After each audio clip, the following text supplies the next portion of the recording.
All back. All right, here we go. We're firing away. All right, so we're going to look at part 22 of Yochanan. I tried to get excited enough to say that we were going to get all the way to the end, to the last verse, but it didn't quite work out that way. So we're going to consider Yochanan chapter 6, verses 48 through 61. So, say, oh my goodness, that's a lot of verses. Not to worry, because there's a lot of verses out of Shemot and Vayikra that we have to look at too, so we can grasp the fullness of it all. But let's talk to our Elohim, and then we'll take a look at the bread of life. Father, thank you for this opportunity to study your word. Thank you, Father, that you've given us the opportunity to make a commitment to you, to dedicate ourselves to you, to enter into your house under your rule. We ask that you'll open our eyes tonight, and open our ears and open our hearts, so we can see, hear, and understand what your word tells us. And we thank you for it in the name of Yahusha. Amen. All right, so we're going to look at these verses, and this pretty much continues through the end of the chapter. We'll find a stopping point where we can pick up with a brief review next time and continue on. But the Torah is arranged as a document that tells us our part in a relationship with Yahuwah, our Elohim. The same document in a marriage between a Jewish man and a Jewish woman is called a ketubah. It's a document that provides the nourishment needed for the relationship to work successfully. You know, the families have gotten together. They've lined out all of the fine print that the husband and wife need to have, and all the arrangements are made so that their marriage will be successful. So to this point, our studies in Yochanan have shown us how to grow and what changes we have to make in our lives and in ourselves to have a successful relationship with our Elohim, as well as with our human beings, or with fellow human beings. So what we're going to consider in these verses of the 6th chapter of Yochanan is the marriage proposal that the Word of Yahuwah offers us. And we're going to consider accepting it on spiritual terms, or on these spiritual terms, in which it's being presented, or rejecting it because of our limited, literal, carnally minded perception. So we'll begin with verse 48 of Yochanan chapter 6, which says, Yahusha says, I am that bread of life. So we all get excited, oh, Yahusha's the bread of life, and he's the light, and he's the way, the truth, and the life. Where does he get this stuff? Where is it coming from? And what is he referencing? Because it's something that we miss if we don't bother to take our time to go back into the Torah and the prophets to understand what's going on. So in order to grasp the meaning of this verse, first of all, we have to go back to Shemot, or Exodus 25, verse 30, where they're preparing all the utensils for the tabernacle, and they make this really nice table. And then they say that you have to make these loaves of bread that we'll talk about in just a second. And verse 30 of Shemot 25 says, and you shall set upon the table showbread before me always. And we leave it at that. Oh, showbread, or King Jimmy says shewbread. Well, what is that? We miss the idea, we miss the concept if we don't get the Hebrew of this. So the word for showbread in this verse is lechem panim, that translates as the bread of the presence. Okay? The bread of the presence. And it's a very important little piece of information there. So in order to consider it further, we got to go to Vayikra 24, 5, and 7. So that's Leviticus chapter 24, verses 5 through 7. That says, and you shall take fine flour and bake 12 cakes from it. 2/10 part of an ephah shall be in one cake. So what we're looking at here is we would say, okay, 12, well, 12, something has to do with the 12 tribes of Israel. But 12 is a number that also represents rule, or we could say government, or we could say, well, government, or we could say kingdom. Okay? So you shall bake 12 cakes from it. 2/10 part of an ephah shall be in one cake. Okay, so now we have a recipe on how to make the cakes, but we have this concept of 2/10, that now we have this concept of house. We could say 2 houses, or we could just simply say 1 house. And then we have 10, which is a representation of the truth of Yahuwah. Okay? And all of this will be relevant when we get back to what Yahusha's talking about in all this. So, verse 6 of Vayikra 24 says, "And you shall set them in 2 rows, 6 in a row." So we have 2 rows times 6 in a row takes us back to this, but it also takes us back to this, and we have a new concept involved that brings us back to something that deals with humankind and its attachment to humankind. So let's go back to the verse. Verse 6. "And you shall set them in 2 rows, 6 in a row, upon the pure table before Yahuwah. It is humankind's choice to be in line with the authority of the kingdom of the house of Yahuwah." And it's a very important little thing that we miss in this showbread thing. The showbread, this bread of the presence, was presented there. It sat there all week on Shabbat. Aaron and his sons would get together, and they would have stale bread. I guess that's okay. They had enough, I guess, they put enough frankincense on it, it's bound to be okay. So, I don't know. But, verse 7, "And you shall put pure frankincense on each row," there you go, "that it may be to the bread for a memorial part, even an offering made by fire to Yahuwah." Now, a bread for a memorial, something that deals with humankind, the kingdom, the house, and the truth of Yahuwah. All of these things are going to come out in the first chapter of John if we pay attention to it. Okay? So the Torah, the bread of life, reminds us of the presence of Yahuwah, our Elohim. But this verse is also a representation of the offering that Yahusha, the living bread of the presence, would make for our part, returning the covenant between Yahuwah and the Adam. Okay? Now, verse 8 of Vayikra 24. "Every Sabbath day he shall set it in order before Yahuwah continually. It is from the children of Israel an everlasting covenant." Verse 9, "And it shall be for Aaron and his sons, and they shall eat it in a set-apart place. For it must be set apart to him of the offerings of Yahuwah made by fire, a perpetual dew." Okay, so now we have this concept that this eating of the bread of the presence is something that is to continue. So why don't we eat the bread of the presence? There's something to think about. And it's something that's going to manifest itself in what we're about to discuss in this chapter of Yochanan.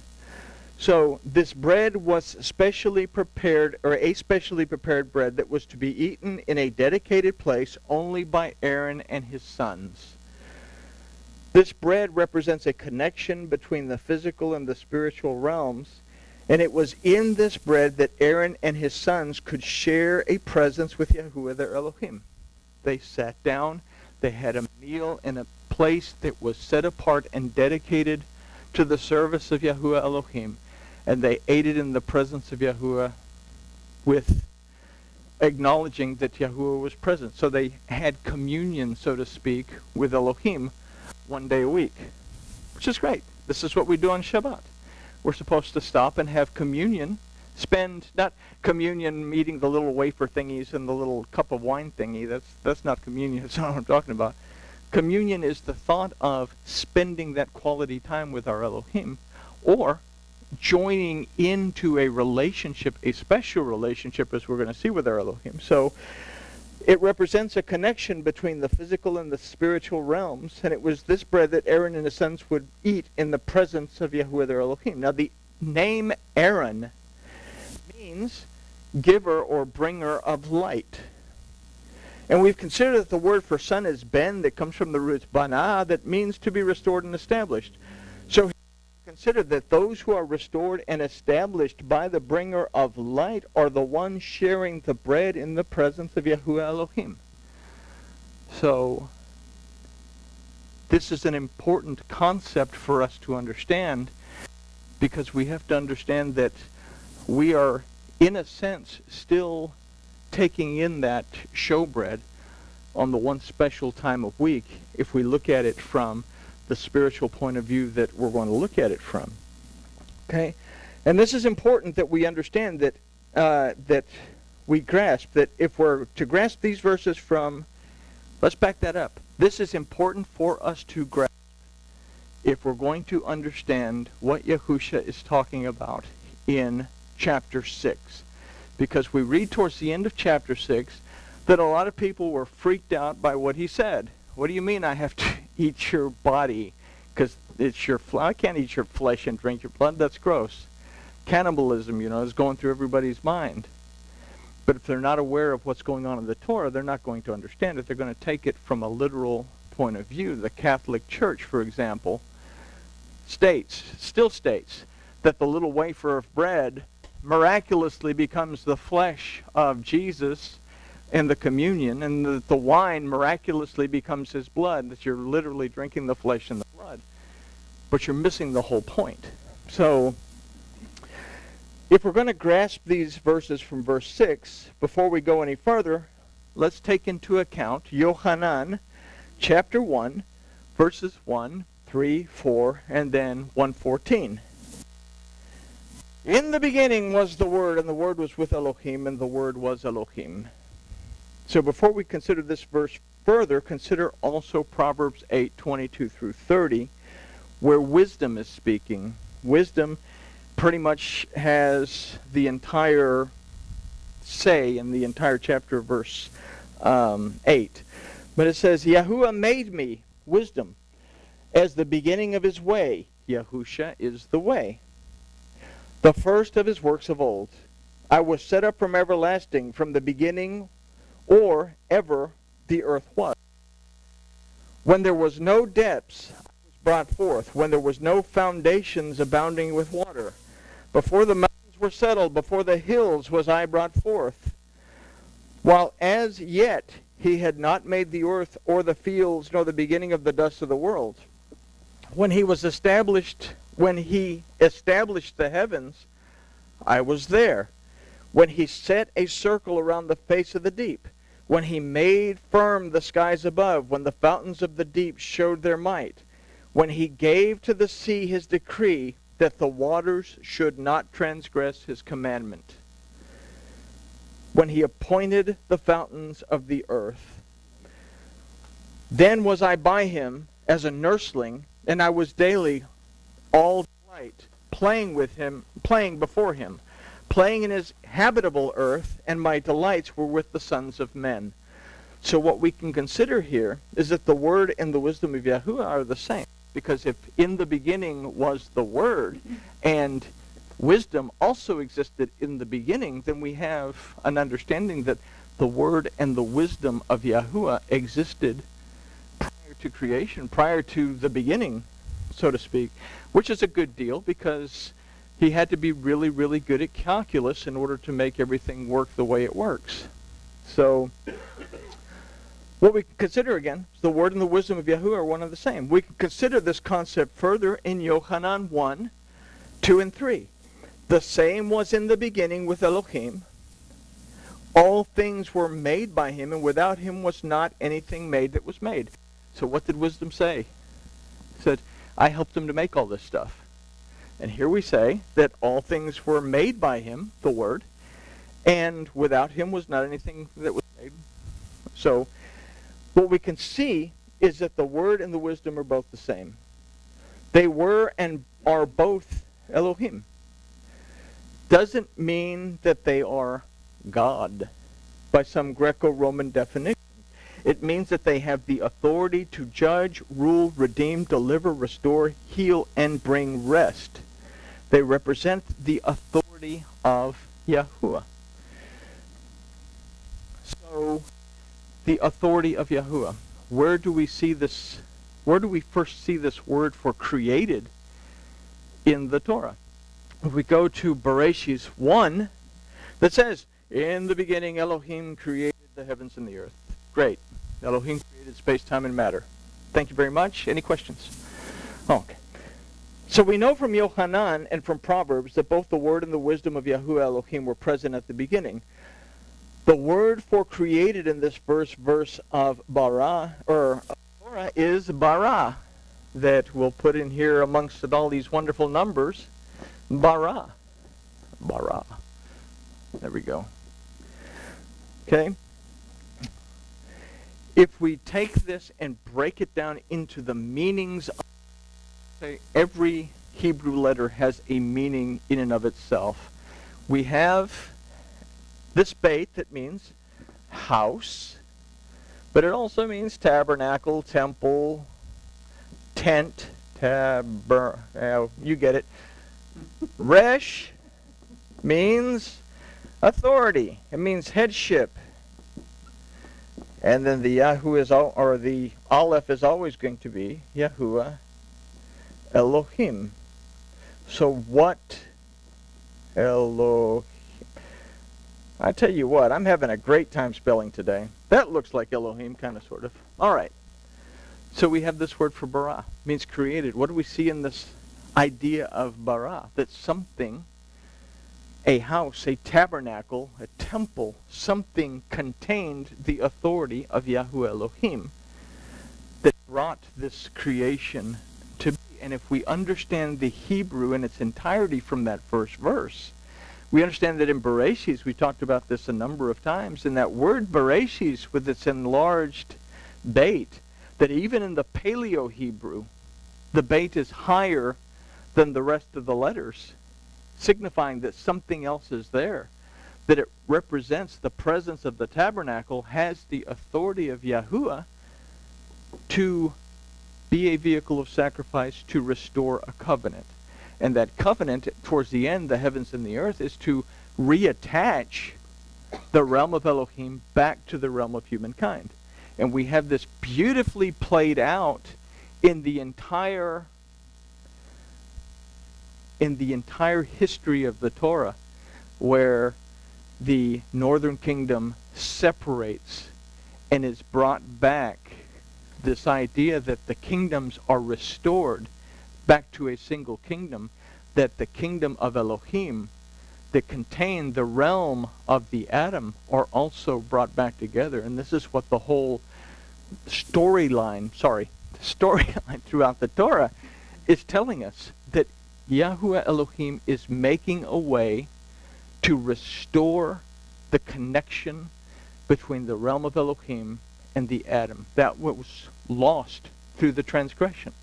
The same transgression, the exact same transgression that played out in the northern kingdom, was the exact same transgression that Isha made. It was simply a misinterpretation of the Torah, adding things that didn't belong to it, taking away things that should have been there, and having a different belief system, so to speak, than what Elohim provided, and then not wanting to make teshuvah because, after all, I can put on these fig leaves and everything's going to be okay. So, wow, I got way ahead of myself. So, the house of the authority of Yahuwah Elohim. We consider this to be a representation, again, of Yahusha. But we have to take account that according to Yochanan 1:12 through 13, also represents the believer. Okay? 12 says, but he has received him, the word, to them he gave, he is the word, the authority to become the children of Elohim, even to them that believe on his name. So we become the house that houses the authority of Yahuwah Elohim. We house the word and the wisdom of Yahuwah Elohim if we will allow ourselves to build that kind of relationship. Which were born, and this is where it kind of confirms this, which were born not of the blood, nor the will of the flesh, nor the will of man, but of Elohim. Our relationship and authority is a spiritual thing. It's not a physical thing. Nothing that we can do in our physical world can draw us into the spiritual realm of Elohim other than our willingness to believe and receive his word. Okay? With all that, now we can consider Yochanan 1:4. In him, the word, was life, and that life was the light of men.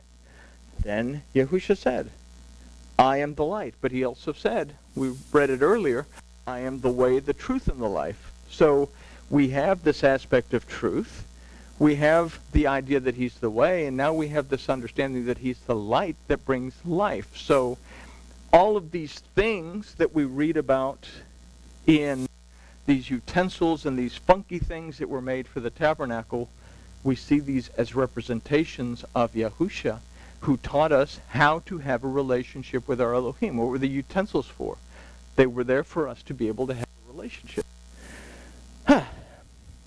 Then, verse 14 of Yochanan, and the Word was made flesh, and built his tabernacle among us, and we beheld his glory, we beheld his honor, his esteem, as the esteem of the only begotten of the Father, full of favor and truth. Okay? So he had the favor and the truth of the Father, which would allow him to become the vehicle of sacrifice, to restore a covenant, to teach us what we needed to know prior to moving on. And again, I'm getting ahead of myself. So we often consider the light of the Torah, or we also consider the light of the Torah, and we call the Torah the bread of life. So we call the Torah the light. We also call the Torah the bread. Throughout the Tanakh, the Torah is referred to as Yasha, it's referred to as deliverance, and it's also referred to as Yeshua, which is the deliverance of Yahuwah. And we find this a lot in Psalms, Proverbs, and in the prophets. If we'll find this, whenever we see this word in most of our Bibles, it's salvation. It's going to either be Yasha, Yeshua, Yesha, one of those words, if we look at the Hebrew of that word. So, everybody got all that? Okay. With that in mind, let's re-examine Yochanan 6, verse 48. I am the bread of life. Yahusha is revealing himself as the word of Yahuwah. He is the showbread, the bringer of life. If we say that we have been restored and established by the bringer of light, then we are about to be offered a proposal to enter into a covenant to eat the bread and drink the wine, and Yahuwah Elohim. Yahusha points out, however, that the literal carnally minded will not understand what he's about to say, as they have yet to understand anything that he said. What were they looking for? Most of them are looking for a sign. Have any of them bothered to hear anything that he's actually said? We followed you because you could put bread in our belly, or like the author escapes me, that there's a book called Rabbi Jesus that says that Yahusha was seen pretty much as simply being a healer, and people followed him simply for the healing aspect, not necessarily to listen to anything that he had to say. And if we take that idea, then we can consider that some people heard what he had to say and some people didn't hear what he had to say. Some people will understand what he's talking about because they've taken the time to go back into the Torah and understand the Torah, the prophets, the writings. And some people will have absolutely no clue what he's talking about, other than it's some funky ceremonial thing that we need to bring into our belief system, call it a Eucharist, and we're going to do magic at the altar and transform this bread and wine into Jesus Christ. So, that being said, so Yahusha is revealing himself as the Word of Yahuwah. He's the showbread, and he's the bringer of light. Okay? So what he's about to do is he's going to make an offering. He's going to make a proposal of marriage, so to speak.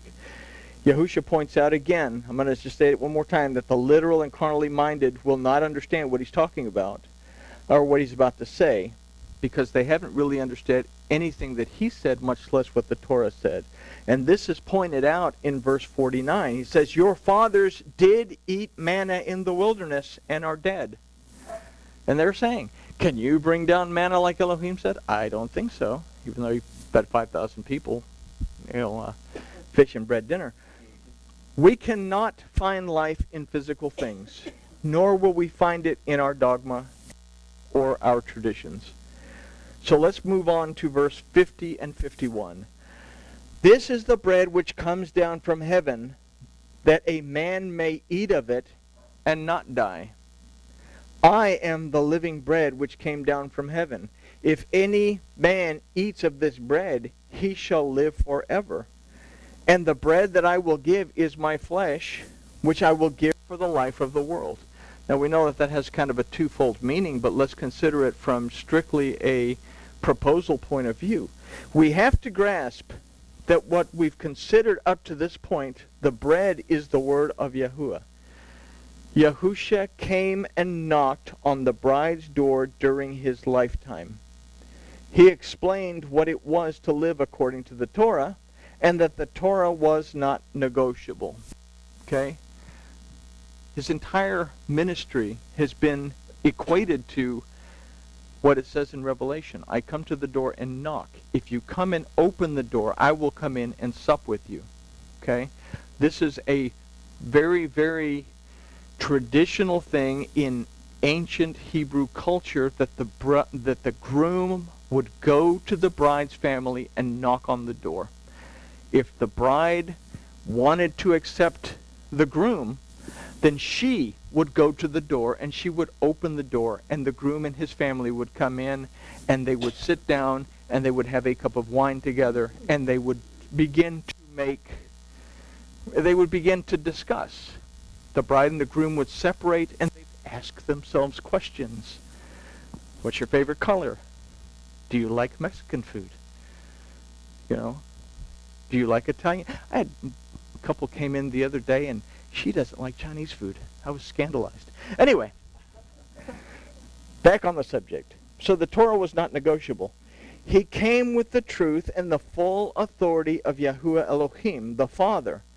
I am the living bread which came down from heaven. Means that he has the full authority of the Father, and what he's about to do is offer an opportunity to enter into the family and the household of the Father. He presented the ketubah, the Torah, to the bride throughout his ministry. He said, until heaven and earth pass away, not the smallest letter, the smallest mark is going to fall away. Yeah, and he said, I know it says don't commit adultery, but think of it from this. If you even look at someone else, you're committed adultery. So I know it says don't murder, but if you ever think about killing someone, it says if you have. He taught us what the Torah meant. He expounded on the Torah. He tore it down into itty-bitty bite-sized pieces that we could understand. He presented the ketubah to us. Okay? So he presented the ketubah, the Torah, to the bride, those who believe and receive, and because Elohim prevails are the children of Israel. Okay? It's not about being from the house of Judah or being from the house of Israel. It's not about being Jewish and from the house of Judah or from the house of Benjamin or from the house of Levi nowadays. There was so much inbreeding that took place after the rebellion of Bar Kokhba that we can't tell who is what. They couldn't tell who was what. This is why they said the genealogy is no longer up to the father. The mother's Jewish, the child is Jewish. And the rabbis made that into halakha. So it's Talmud. If your mother's Jewish, you're automatically Jewish. If your father can prove his lineage all the way back to Adam, and your mother's Catholic, then that lineage doesn't matter, you're a Catholic. And that's the way the halacha is set up today because of that. So we don't know